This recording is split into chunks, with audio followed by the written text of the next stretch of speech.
ki nong yishim benta baper bat ke nong shang shnong kentop bat ka sang HYC mata kasngi ke lapan long ya ka jing alum lang ka bajar bada ka jing ra da ke plakat hapo polis bazar shillong ban peram ya ka jing sha penya breu ka badangshan ka balabu ya ka jalla Meghalaya ha ka jing sha kano ka ba ka jalla ka long ka basnew kinong shim benta ha ka ne kasngi ke lapan skam ba ka jalla Meghalaya ka long ka jalla ka basngai na ka benta kinong wan jung kai perthai haba ajengkran nak liang president ka HYC ba roi ku pasandram ula ong bakiladan bun ki jingja ha ki por badangshan hak ba ki bro naba ki wan ha ka jala Meghalaya ki le ki kamrona bat kilamina na ka jala bat ki wepat ki kana ya ki trai jaka ki bale ya ka kam shushu ula ban rabro bade ban pentri kam no kham klo ya ka ILP ha po ka jala Meghalaya khnang ban khanglat ya ki rusnu ki bashim kabo ban le ya kino ki kam snu ha po ka jala ya ka ba kimla ban rong ban mi kat ka ba kimon. In light of the incident that happened in the last few days, the murder of Raja Raghuvanshi in Sora, and after yesterday's facts that came before the media and before as per the investigation of the police, we came to know that people from outside the state are responsible for committing murder, and they came in guise maybe as tourists or maybe as visitors inside the state, and then after committing the crime on the same day itself, as per reports, they left Meghalaya to Assam, and then from Assam they proceeded towards UP.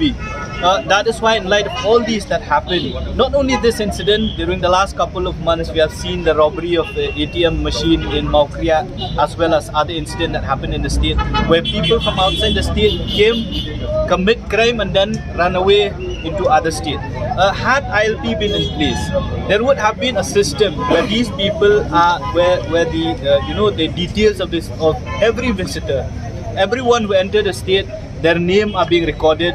Where will they stay? It will be recorded. How many days they'll stay inside the state, and whether these person who entered the state have left the state or are still living in the state. All such records will be there.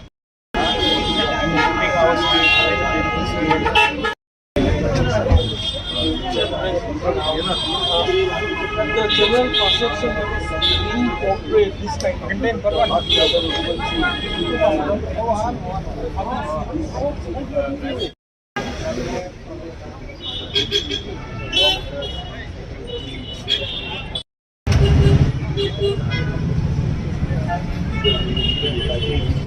it said the crime hills of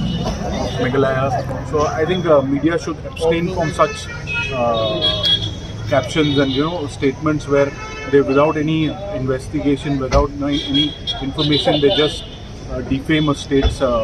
integrity and the safety of the people. I don't think so. Tourists have been here, they have visited here, people have shared their past experiences. So I don't think the tourism was it. As we speak here also, I can see a lot of tourists walking behind with their suitcases, and so I don't think there has been any decline in the tourist inflow. But yes, with the positive narration which is going in the press now, I think we should bring in more tourists. So probably this has brought Shillong more to the limelight of the tourists, where people can come in Shillong safely, enjoy themselves, enjoy the beauty of Shillong.